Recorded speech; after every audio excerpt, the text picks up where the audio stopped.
Bonjour mes frères et sœurs. Aujourd'hui nous avons un bon sujet.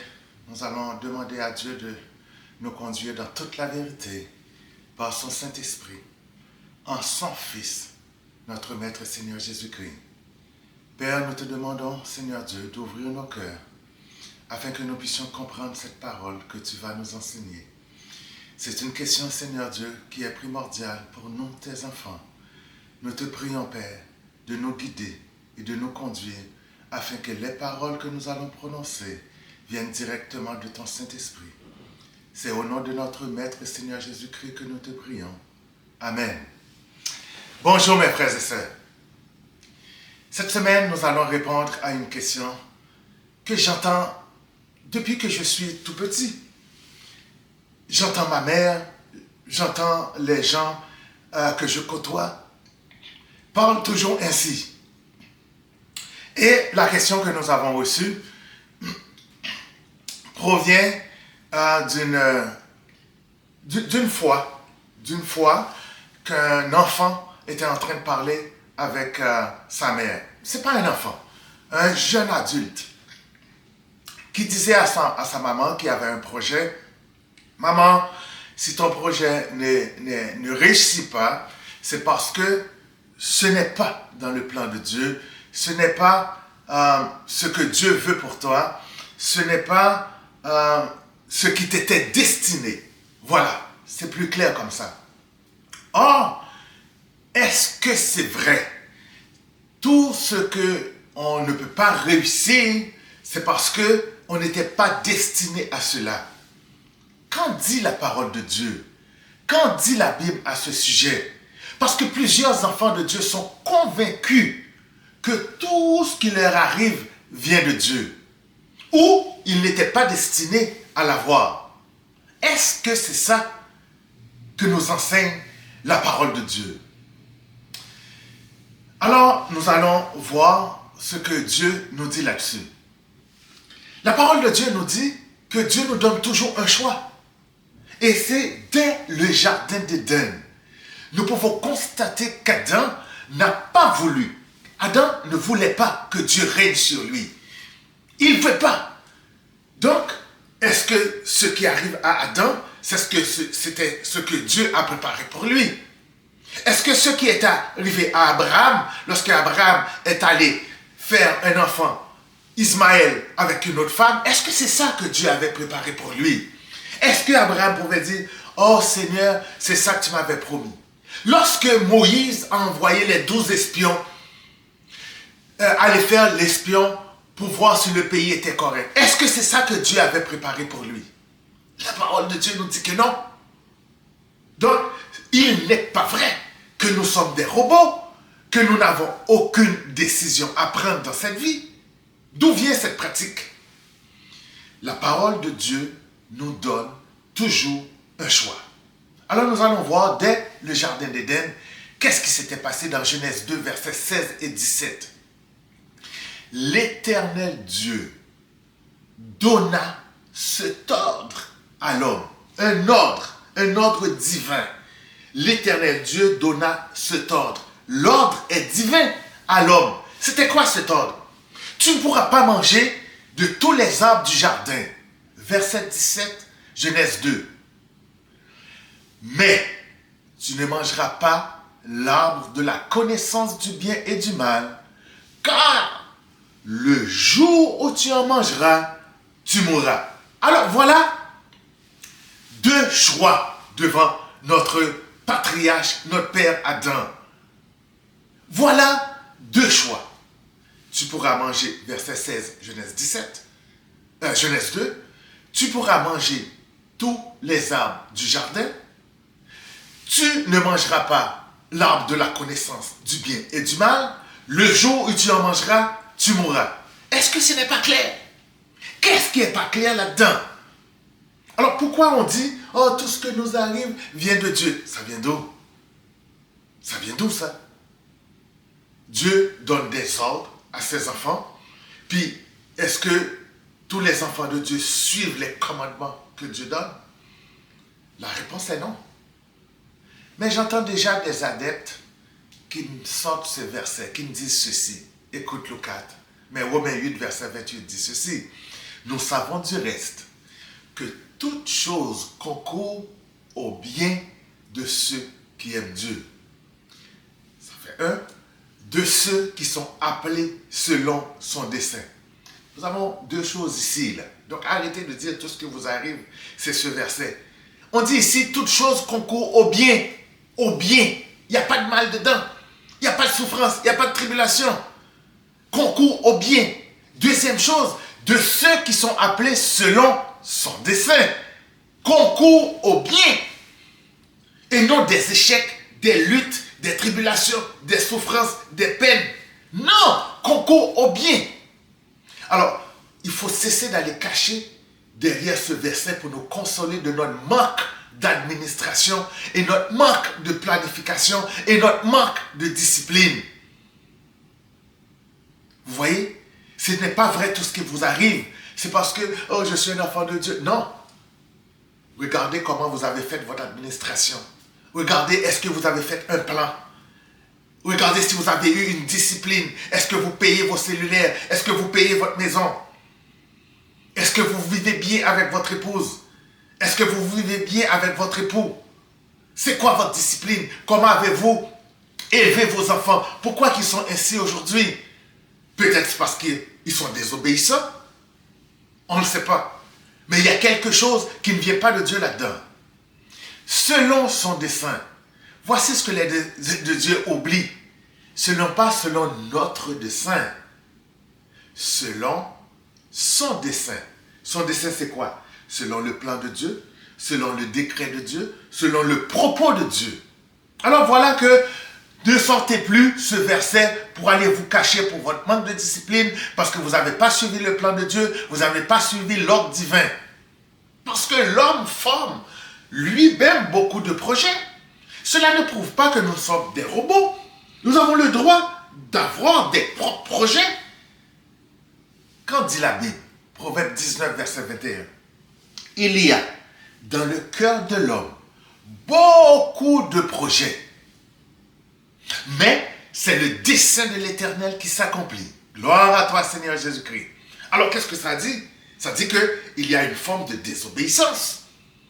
Parce que si vous avez des projets et que ces projets-là ne sont pas les desseins de l'Éternel, mais l'accomplissement serait douloureux parce que vous êtes en train de désobéir. Nous avons vu que Dieu a donné un ordre à Adam. Il fallait obéir. Sinon, c'est la souffrance, les luttes, le désespoir et l'échec. Qu'en dit la Bible concernant la désobéissance? 1 Samuel 15, verset 23. Car la désobéissance est aussi coupable que la divination et la résistance. Vous savez, il y a beaucoup de rebelles dans les églises. Même les ministères, les pasteurs sont des rebelles à la vérité. Ils savent la vérité, mais ils vont dire, oh non, parce que où est-ce que je suis? Ils ne me donnent pas, par exemple, la Sainte Seine. Ils rebellent, ce sont des résistants. Ils rebellent à la vérité. 1 Samuel 15, verset 23. Car la désobéissance est aussi coupable que la divination. Et la résistance ne l'est pas moins que l'idolâtrie et les téraphins. Puisque tu as rejeté la parole de l'Éternel, il te rejette aussi comme moi. La désobéissance. Alors, le Seigneur nous a dit ceci concernant un autre ordre divin. Marc 16, verset 16. Celui qui croira et qui sera baptisé sera sauvé. Tandis que la voix de l'homme, ils font ce qu'ils veulent. Il y en a plusieurs qui viennent à Christ en croyant à Christ, mais pas pour les bonnes raisons. Pas pour les bonnes raisons. Ils viennent à Jésus-Christ pour les mauvaises raisons. Tu veux un mari? Viens à Jésus. Tu veux une maison? Viens à Jésus. Tu veux une auto? Viens à Jésus. Tu veux une promotion? Viens à Jésus. Ah ouais? Vraiment? Et puis ainsi, on va dire, oh, c'était mon destin, tout ce qui m'arrive, c'est Dieu qui l'a voulu. Vraiment? Voyons voir Jean 2, versets 23, 24 et 25. Lorsque Jésus a donné ce ordre dans Marc 16, celui qui croira. On va voir les gens qui sont venus à Jésus-Christ en croyant, mais pour les mauvaises raisons. Jean 2, versets 23 à 25. Pendant que Jésus était à Jérusalem, à la fête de Pâques, plusieurs crurent en son nom. Vous avez compris? Jésus a dit dans Marc 16, celui qui croira sera sauvé. Mais on va voir ici des gens qui ont cru en son nom, mais pour les mauvaises raisons. Verset 23, Jean 2. Pendant que Jésus était à Jérusalem à la fête de Pâques, plusieurs crurent en son nom, voyant les miracles qu'il faisait. Ils crurent en son nom parce qu'ils voient les miracles que Jésus faisait. Alors, ils n'ont pas obéi à Marc 16 parce qu'ils n'aiment pas Jésus-Christ. Ils viennent pour une raison. Tu veux un mari? Viens à Jésus. Tu veux un travail? Viens à Jésus. Ben non. Verset 24, qu'est-ce qui est arrivé à ces gens qui croyaient au nom du Seigneur Jésus-Christ parce qu'ils voyaient les miracles que Jésus-Christ faisait? Qu'est-ce qui est arrivé avec eux? Comment le Seigneur les a traités? Verset 24, Jean 2. Mais Jésus ne se fiait point à eux parce qu'il les connaissait tous. Vous avez compris? Ils croyaient au nom du Seigneur Jésus-Christ, voyant les miracles qu'il faisait, mais notre Seigneur ne se fiait point à eux parce qu'il les connaissait. Il savait à l'intérieur d'eux, même en croyant en son nom, c'était pour les mauvaises raisons. Alors, qu'est-ce qui est arrivé ensuite dans verset 25, Jean 2? Parce que notre Seigneur Jésus-Christ n'avait pas besoin qu'on lui rendît témoignage d'aucun homme, car Jésus-Christ savait lui-même ce qui était dans l'homme. Gloire à toi, notre Seigneur Jésus-Christ. Donc, croire en son nom en voyant les miracles veut dire aujourd'hui, encore, certaines viennent pour un mariage, d'autres pour une guérison, d'autres pour une maison, d'autres pour avoir des papiers parce qu'ils n'ont pas encore reçu leur papier d'immigration. D'autres viennent pour la prospérité, d'autres viennent pour une promotion, d'autres viennent pour avoir une position sociale. C'est pour cette raison que Jésus-Christ les connaissait tous.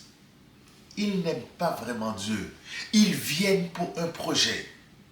Jean 14, verset 15. Si vous m'aimez, gardez mes commandements. Dieu donne au-delà de votre projet. Alors, il n'est pas vrai que tout ce qui nous arrive dans notre vie, c'est notre destin. Ça vient d'où? Parce que Dieu dit ceci.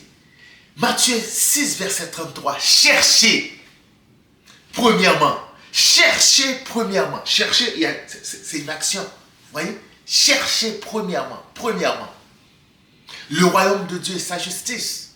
Et toutes ces choses qu'on vient de nommer tantôt vous seront données par-dessus. Mais qu'est-ce qu'il faut chercher? C'est le royaume de Dieu et la justice de Dieu. Et toutes ces choses vous sont données en cadeau, sans demander. Ils n'aiment pas vraiment Dieu. Ils viennent pour un projet. Jean 14, verset 21. Celui qui a mes commandements et qui les garde, c'est celui qui m'aime. Celui qui a mes commandements et qui les garde, c'est celui qui m'aime. L'échec ne vient pas du plan de Dieu. Si vous êtes un mauvais administrateur, si vous êtes un mauvais payeur, si vous êtes un menteur, si vous êtes un rebelle, mais d'où ça vient? Parce que je ne réussis pas? Dieu ne m'a pas destiné à cela. Oh non! Si vous administrez mal votre affaire, si par exemple on vous donne une limite pour emmener un papier et vous ne l'emmenez pas, et que ce que vous devriez avoir, vous ne l'avez pas, d'où est le destin là-dedans? C'est votre choix. C'est votre administration. C'est votre façon d'agir. Nous ne sommes pas des robots. Mais il y en a qui sont plutôt des mauvais serviteurs. Matthieu 24, verset 48. Mais si c'est un méchant serviteur qui dit en lui-même, vous savez, il y a des mauvais serviteurs. Qu'est-ce que Dieu a à voir là-dedans? Qu'est-ce que votre destin a à voir là-dedans? C'est un méchant serviteur. Ici, le mauvais serviteur prend lui-même ses propres décisions. Il dit en lui-même, Matthieu 24, verset 48, le méchant serviteur, il dit en lui-même, il prend une décision. Il n'est pas vrai que toutes ces choses qui lui arrivent, c'est son destin. C'est lui qui a pris la décision. Notre décision rejette le plan de Dieu. Matthieu 24, verset 49. C'était quoi la décision du méchant serviteur?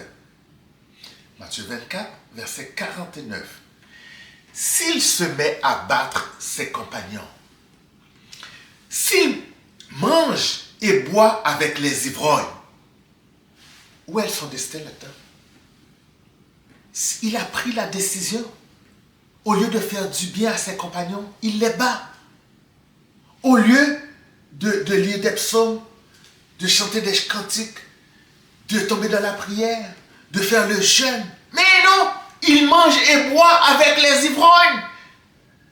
Toutes ses vacances sont avec des ivrognes. Partout où il s'assoit, il s'en va sur la table des ivrognes. C'est une décision. Ceux qui disent tout ce que nous faisons ou tout ce que nous disons ne dépendent pas de nous, il faudrait qu'on prie ensemble pour vous. Mais cela ne nous est pas destiné. Ce n'est pas ainsi que la parole de Dieu nous présente la vérité. Le choix dépend de nous. Il se met à battre ses compagnons. Il mange avec les ivrognes. Il boit avec les ivrognes. De plus, il y a aussi la tradition. Oh, j'appartiens à ce groupe. C'est comme ça qu'on agit. Oh, il faut qu'on porte des chemises blanches. Il ne faut pas qu'on ait des cheveux. Ça vient d'où? Matthieu 15, verset 6. Vous annulez ainsi la parole de Dieu au profit de votre tradition. La porte doit être ouverte à tout le monde. C'est quoi cette tradition qui prend le dessus sur la parole de Dieu? Ce n'est pas le destin, c'est votre décision. Voici ce qui est le plus fort, c'est la parole de Dieu. Mais à cause de votre choix d'aller au profit de votre tradition, vous annulez la parole de Dieu.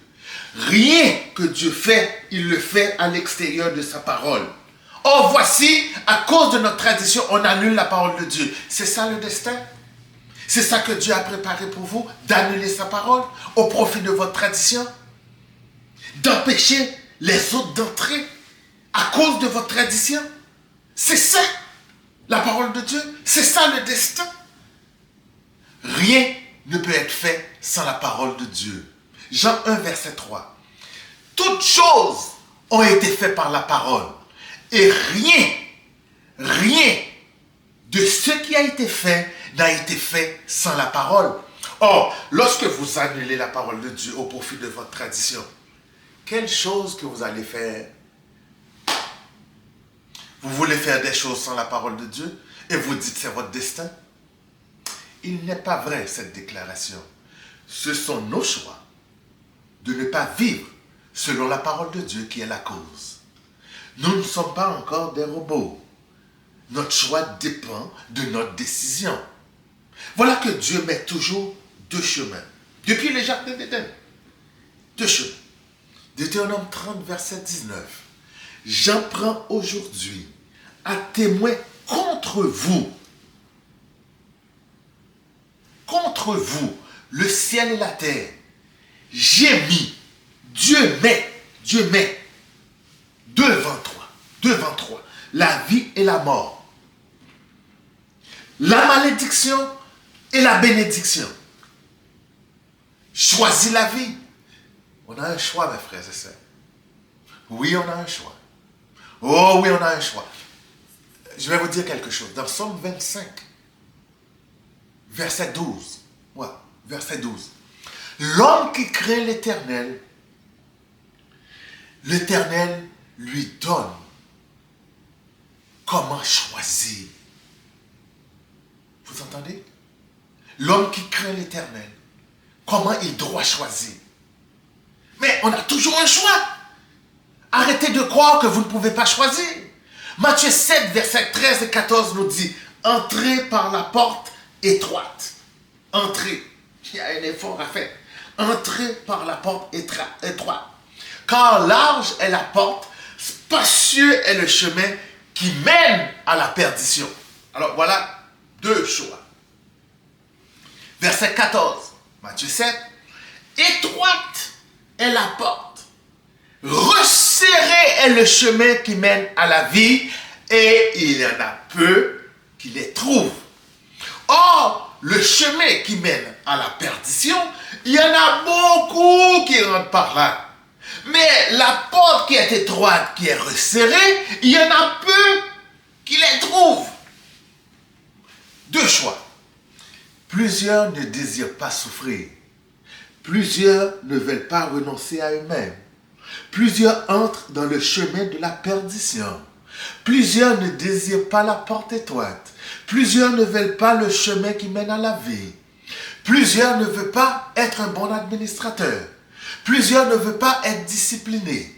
Plusieurs ne veulent pas annuler la tradition. Plusieurs aiment plutôt être dans les premières places, plutôt que de suivre l'ordre divin. L'administration est une chose importante. Et non tout le temps dissiper tes biens et de dire, voilà, Dieu n'a pas voulu que j'ai une maison. Vraiment. Dieu n'a pas voulu que je finisse mes études. Vraiment. Luc 16, verset 1er. Jésus dit aussi à ses disciples, un homme riche avait un économe qui lui fit dénoncer comme dissipant ses biens. Vous voyez, dissiper les biens. Ici, on mentionne bien que le monsieur était un économe, un expert. Imaginez-vous, c'est pas parce que vous êtes un expert que vous ne dissipez pas vos biens. Alors ensuite, qu'est-ce que cet économe va dire? Oh, c'est mon destin. Tout concourt à ceux qui aiment Dieu. Vraiment? Au bien, selon le dessein de Dieu. Dieu vous a dit d'être un économe qui dissipe pas ses biens. Mais vous êtes toujours au casino. Vous êtes toujours en train de boire l'alcool. Vous êtes toujours en train de dissiper ce que Dieu vous donne. Des flambeurs, comme on dit. Vous dépensez sans compter. Vous jouez au jeu avec passion. Vous êtes des indisciplinés. Vous cherchez à en mettre plein la vue. Mon voisin vient d'acheter une auto électrique. J'en veux un. Mon ami vient d'acheter une auto de 90 000 piastres. Oh, il faut que je fasse une façon de l'avoir. Mais mon frère, vous devez être un bon administrateur, pas un flambeur. On ne dit pas de dépenser. On dit, si jamais vous avez fait ça comme il faut, mais là, vous pouvez arriver à faire ça. Je ne dis pas ici de vivre, comment je pourrais dire ça, comme un sans-abri. Mais non, vous pouvez avoir votre belle maison. Vous pouvez avoir votre auto de 100 000 $. Au contraire, bien sûr que si. Mais en ne pas dissipant les biens. Vous comprenez? Vous ne pouvez même pas avoir un lieu pour que votre fils dorme. Et puis, vous avez une auto de 100 000 piastres à l'extérieur. C'est quoi ça? Mais là, si vous avez bien planifié, un bon planificateur, vous avez bien administré vos biens, mais bien sûr que vous pouvez être riche. D'ailleurs, j'ai déjà fait une étude pour pourquoi la plupart des enfants de Dieu sont pauvres. On m'a reposé encore cette question que je vais traiter pour une seconde fois. Si vous êtes un mauvais administrateur, mais vous devez rendre compte de votre administration. Luc 16, verset 2. Alors on a vu que l'homme riche, dans le verset 1er, avait un économe qui lui fit dénoncer comme dissipant ses biens. Alors, dans le verset 2, l'homme riche appelle son expert, son économe. Il lui dit, qu'est-ce que j'entends dire de toi? Rends compte de ton administration. Voilà. Rends compte de ton administration. Nous n'avons plusieurs d'entre nous, certains, n'ont pas de structure, ils n'ont pas de plan. Comment voulez-vous aller de l'avant sans avoir une structure, sans avoir une planification? Alors, nous avons vu qu'il n'est pas vrai que tout ce qui vous arrive, tous vos échecs, tous vos luttes, et que c'est Dieu qui vous met dedans. Parfois, c'est vous, c'est votre décision. Parfois, c'est votre décision qui vous met là. Alors, la sœur m'a posé une question sous-jacente. Elle me dit, maintenant, est-ce que dans le mariage, que tout ce qui m'arrive dans mon mariage, c'est Dieu qui l'a voulu? C'est une sous-question très importante. Je vais être bref, concis et direct. Dieu vous dit, ne vous mettez pas avec les infidèles. 2 Corinthiens 6, versets 14 et 15. Ne vous mettez pas avec les infidèles sous un joug étranger. Quel rapport y a-t-il entre vous, la justice, et l'iniquité? Cherchez premièrement le royaume de Dieu et la justice. Quel rapport y a-t-il entre vous, la justice, et l'iniquité? Ou qu'y a-t-il de commun entre la lumière et les ténèbres? Vous êtes la lumière du monde. Qu'est-ce que vous faites avec un infidèle? Verset 15 de Corinthiens 6. Quel accord y a-t-il entre Christ et Bélial? Et quelle part a le fidèle avec le fidèle? Je ne parle pas ici de ceux qui sont déjà mariés avec un infidèle. L'apôtre Paul est clair là-dessus. Si lui, il veut partir, mais qu'il parte. Mais ce n'est pas ça qu'on parle ici. On parle, vous, jeunes, vous qui n'avez pas encore de mari, et que vous dites, ah oui, c'est elle que j'aime, celui que je veux. Mais c'est vous qui vous mettez avec les infidèles. Ce n'est pas le choix de Dieu. Voilà ce qui est clair. Vous vous dites, c'est lui que je veux, c'est elle que je veux. Cela résume en gros votre choix pour le mariage. Alors, Dieu a dit de se repentir. Dieu a dit ça. Dieu a donné un ordre. Il faut se repentir. Acte 3, verset 19. Repentez-vous donc et convertissez-vous, afin que vos péchés soient effacés. Convertissez-vous et repentez-vous. Voilà un ordre direct. Pourquoi on doit se repentir? Parce que si vous êtes un mauvais administrateur, vous êtes un menteur, un fraudeur, vous n'avez pas de plan, pas de structure, mais vous devez vous repentir. Pourquoi je dois me repentir? Acte 3, verset 20. Afin que des temps, gloire à Jésus-Christ, de rafraîchissement viennent de la part du Seigneur. Vous avez compris? Vous devez vous repentir parce que des temps de rafraîchissement viendront de la part du Seigneur. D'abord, se repentir. La repentance amène la conversion à Dieu. Vos péchés sont effacés. Ensuite, il y a des temps de rafraîchissement. Le Saint-Esprit de Dieu vient. Il demeure en vous et il vous conduit dans toute la vérité. Mais plusieurs ne veulent pas se repentir. Apocalypse 9, verset 21. Malgré tout ce que Dieu fait, malgré tout ce qu'il vous envoie, malgré toutes les paroles que vous entendez, mais vous refusez de vous repentir. Apocalypse 9, verset 21. Ils ne se repentirent pas de leur meurtre, ni de leur enchantement, ni de leur impudicité, ni de leur vol. Vous, enfants de Dieu, qui vivent dans l'impudicité, ce n'est pas votre destin. À chaque fois que votre femme va travailler, vous êtes rendu chez votre maîtresse. À chaque fois que votre femme est restée dans la maison avec les enfants, vous êtes ailleurs. Qu'en est-il? C'est votre projet. Le projet de l'homme. Ce n'est pas une affaire de destin. Ce n'est pas, oh, toute chose concourt à moi. Non. Job 33, verset 14. Mais Dieu vous a parlé. Dieu parle cependant, tantôt d'une manière, tantôt d'une autre, et l'on n'y prend point garde. On n'y prend point garde. Parce qu'on doit choisir d'aimer ou ne pas aimer notre Seigneur Jésus-Christ. On doit choisir entre le chemin spacieux et le chemin resserré.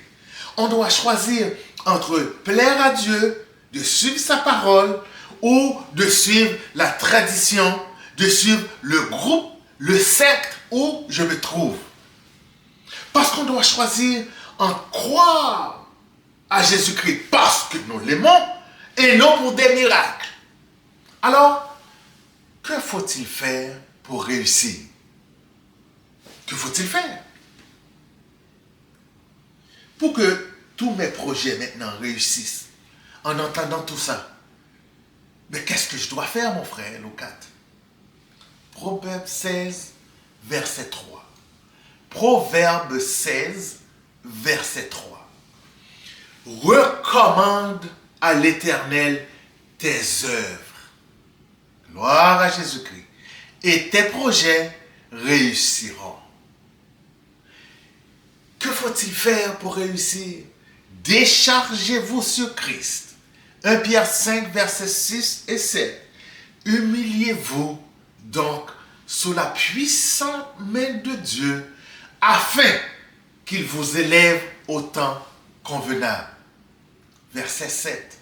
1 Pierre 5. Déchargez-vous sur Jésus-Christ de tous vos soucis, car Jésus-Christ lui-même prendra soin de vous.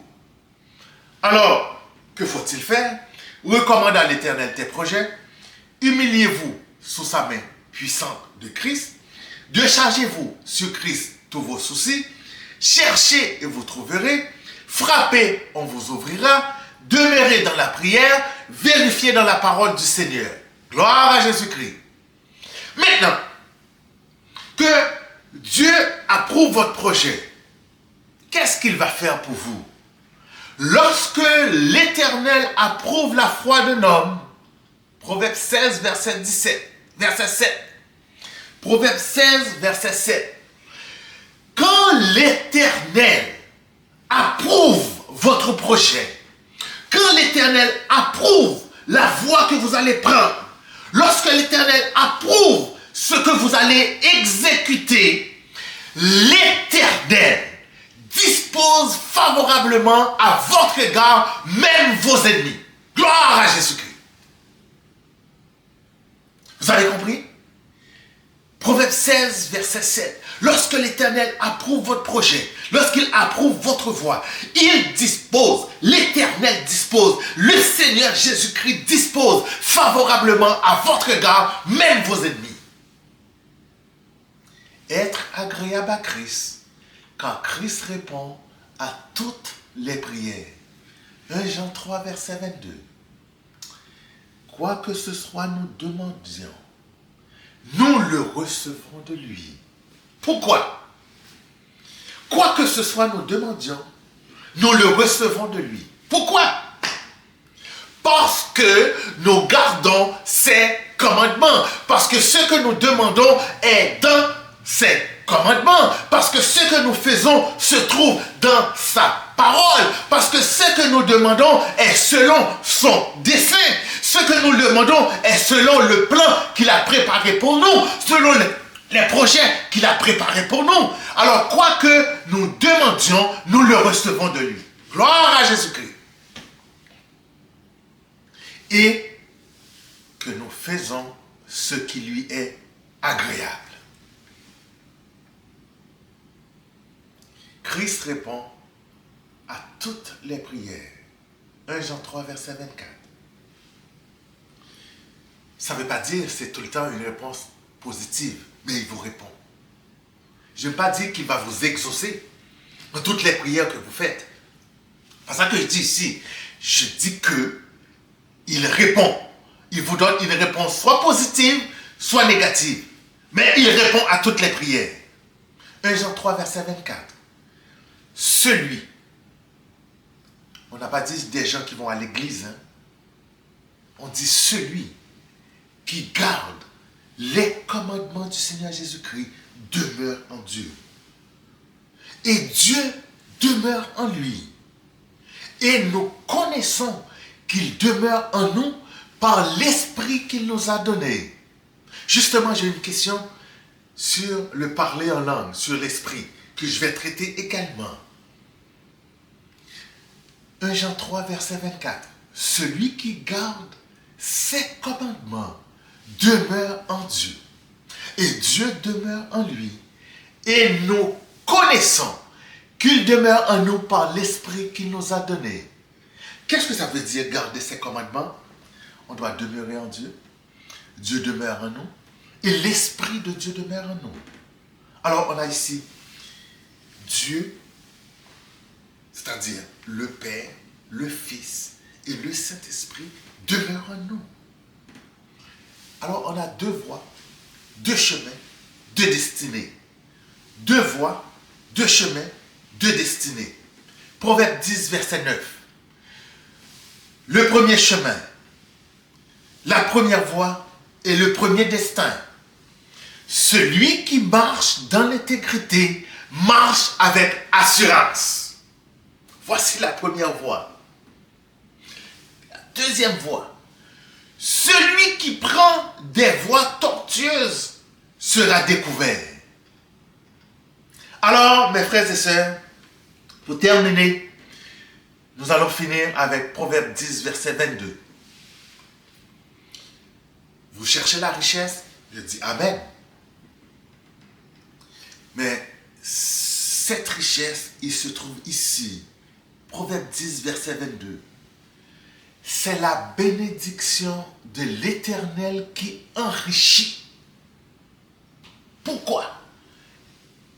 Parce que Dieu ne l'a fait vivre d'aucun chagrin.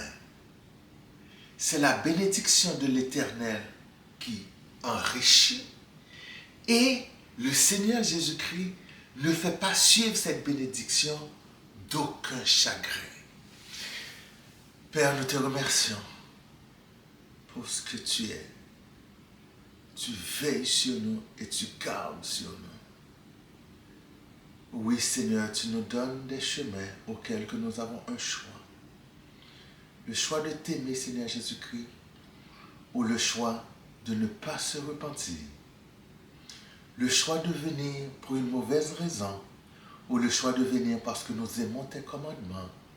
Nous t'aimons de tout notre cœur. Père Saint, nous voulons te craindre et non avoir peur de toi.